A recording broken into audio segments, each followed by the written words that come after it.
I'd say go ahead, Beth. Okay. Hello, everyone.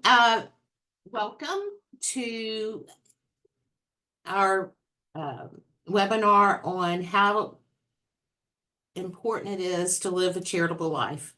I'm Beth Perkins. I am with St. Jude Children's Research Hospital, actually with ALSAC, the fundraising and awareness organization for St. Jude. And I just want to talk to you all a little bit about what it means to live a charitable life. So on today's agenda, just a little bit about what to expect. We're going to do a brief history of St. Jude and the founder, Danny Thomas. We're going to delve into what is a charitable life and what does it mean to live a charitable life. So more than 70 years ago, a struggling entertainer, Danny Thomas, wife was expecting their first child, and he really wanted to be an entertainer, and his family really wanted him just to have a job, to be able to support the family. He had $10 to his name. He was a devout Catholic. He was a second generation Lebanese immigrant. And he went to church and he prayed to St. Jude Thaddeus, the patron saint of hopeless causes, and said, "Help me find my way in life, and I will build you a shrine." And as he left, he put $7 into the alms plate, and just thought, okay, whatever happens, happens. Well, the next week, he got a job as a dancing tube of toothpaste in commercials in Chicago, making $70 a week. So he saw that as a sign that he is meant to become an entertainer. So he packed up his family, moved to Chicago, and began this lifelong career of entertainment. But he never forgot that promise that he made to St. Jude. Didn't know what it was going to be, but he knew that one day he would figure it out. And that came in the middle, probably around 1952, 1953. Danny read an article in the newspaper about a young boy who had died because his local hospital refused to treat him because his family had no money, and the child was Black. So that's when Danny kind of had his realization that, okay, this is what I'm going to do. I'm going to build a children's hospital where no family ever has to pay for anything. Not, whether they, it doesn't matter if they can pay, it doesn't matter the color of their skin, it doesn't matter their religious beliefs, nothing. Because Danny firmly believed that no child should die in the dawn of life. So that's when Danny realized that he was taking on something bigger than he was. So he went to his priest, who was actually a cardinal at this time, Cardinal Michael Strict, who had been a priest in Memphis. He had been the priest at St. Patrick's Church on Beale Street in Memphis. And he told him his idea that he wanted to build this children's hospital. And so Danny asked him what he thought about it. And he said, if you're going to do this, let's build it in Memphis, Tennessee. Memphis is kind of central to the United States. At that time, in the early 50s, the train systems came through Memphis. The interstate systems were being built. And so it was kind of easily accessible. But more importantly, it was kind of like the height of this, the beginning of the civil rights movement. And Memphis was very known for just the ugliness that was going on in the city.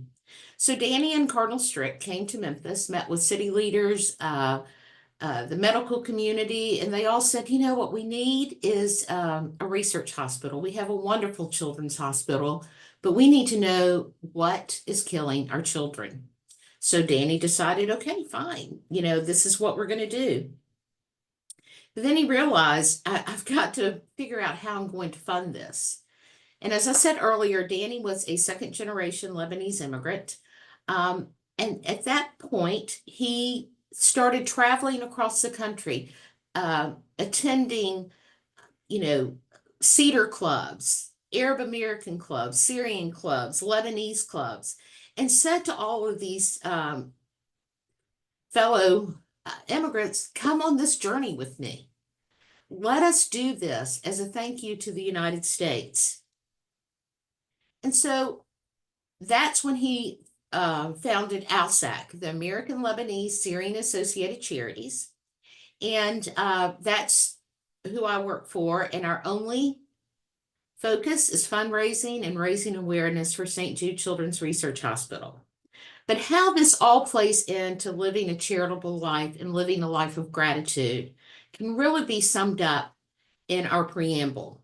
And I want to point out to highlight some of the beautiful things in this document. Danny was so grateful for all of the opportunities the U.S. had provided, and he believed that he needed to give back and be thankful for all those responsibilities and freedoms. All of us have different backgrounds and experiences that can provide such gifts. And we all need to care for our neighbor. As you can see, it's highlighted, Alsac was dedicated to the parable of the Good Samaritan, to love and care for our neighbor, regardless of color or creed. And that is very deep within our culture. It's our responsibility to give back. And great pride. Danny had such tremendous pride in his heritage. And this preamble serves as a thank you to the United States. And he wanted his heritage to be highlighted. If anything, you can notice in this preamble that we are a part of a larger community, and we have responsibility to give back. And it's also to recognize about where you come from, understanding who you are, and making connections. See, Danny was able to raise the money by, connecting the dots, connecting with people with similar backgrounds and similar belief system as he did. But more importantly, this preamble is rooted in gratitude. On February 4th, 1962, the hospital opened, and Danny was able to see his hard work come to fruition. And as I said earlier, think about the atmosphere of 1962 in Memphis, Tennessee. And this was a challenging dream for Danny to sell, because Danny wanted to treat all children. The civil rights issues in the southern United States, and especially in Memphis, Tennessee. Danny and his network were able to make Danny's dream become reality. That promise he made to St. Jude was a solemn promise, but it was internal. It wasn't until Danny Thomas started sharing that promise and that passion to accomplish it that his dream became a reality. And this is a part of your journey as well. As you grow up and as you move through life, you will begin to understand the importance of building healthy, respectful relationships, and also caring for your neighbor. Danny once said that he would rather have 1 million people give $1 as opposed to one person giving $1 million. So Danny had, I know that some of you are probably familiar with the St. Jude Leadership Society. We've had a cohort this past year that's been very successful, but it's based on the leadership traits that Danny Thomas exhibited, and how he became able to make his dream and his vision a reality. Danny pursued his dream through years of hard work. That's grit. Danny was a man of his word. He was a man of great integrity, and he kept his promise to St. Jude Thaddeus. Danny was empathetic. Danny wanted all children to have access to quality care, regardless of race, religion, creed, or ability to pay. And also, Danny understood not having enough money to pay for a hospital bill. I mean, that's why he went to church in the first place. Show me my way in life and I'll build you a shrine, because he knew he needed $70 to pay for his wife's delivery and doctor's bills and hospital bills. Awareness. man, Danny was aware of all that was going on around him and was brilliant in connecting the dots. And he was courageous. It took a tremendous amount of courage for him to build this hospital and sell it to his donors to be built in Memphis, Tennessee. Another thing that Danny was very well known for in this area, in the Memphis area, is that he was instrumental in desegregating the hospitality industry in Memphis. Before at that time, we didn't have these amazing housing facilities where our families could stay, and he would go and approach restaurants and hospitals and ask them, we want our patients to eat here. We want to house our families here. And they were hesitant, but Danny was strong, and he won. So St. Jude is actually the first desegregated children's hospital in the South.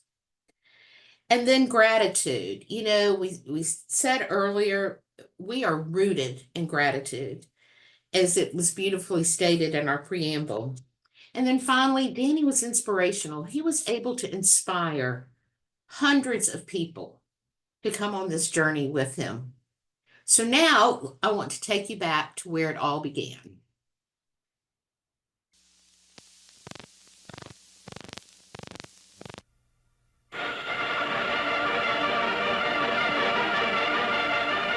It's a glittering premiere at the Chicago Theater for Warner Brothers' I'll See You in My Dreams. A real dream has come true, for this benefit premiere launches a drive for a new hospital sponsored by the film star Danny Thomas, here arriving with his family. Years ago, Danny vowed he'd build a hospital if he ever became famous.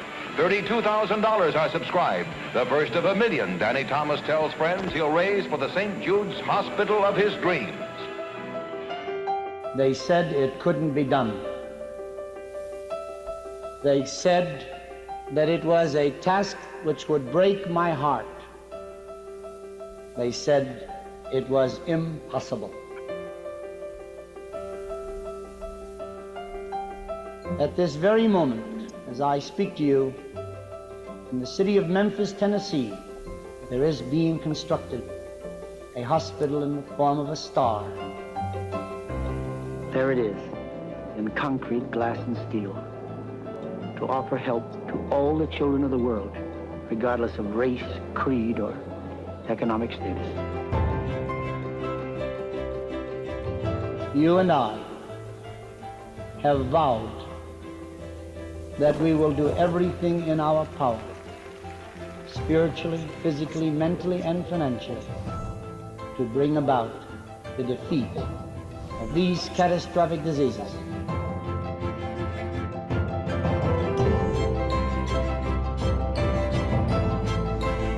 We're going to begin with leukemia, and by God's grace, after defeating it, go on to other diseases.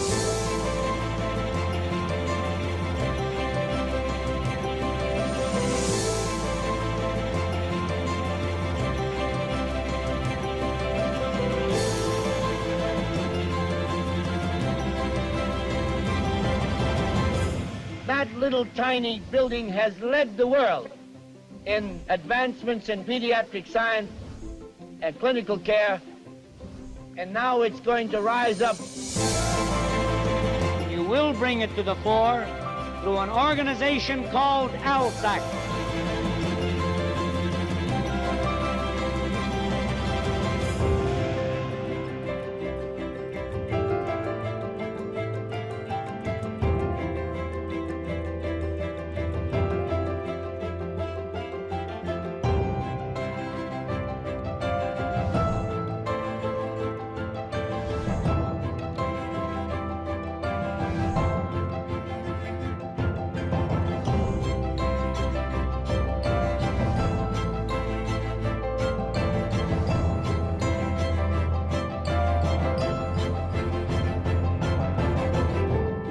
If I were to die tomorrow,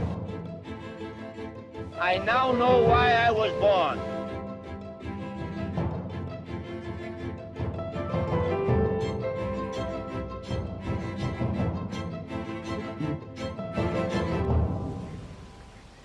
While we're sitting here making this video, there's a family that's walking through the front doors on a Friday afternoon, and they're at St. Jude. When we came to St. Jude, I asked the doctor, "Can you treat my child?" And he said, "No. We're going to cure him."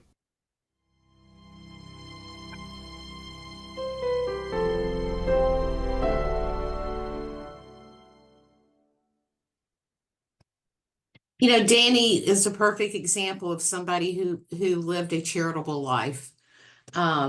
He was so generous of spirit and heart, and just really wanted the best for everyone. As I said earlier, his kind of mantra was no child should die in the dawn of life. And that didn't mean just children in Memphis, Tennessee, but all around the world.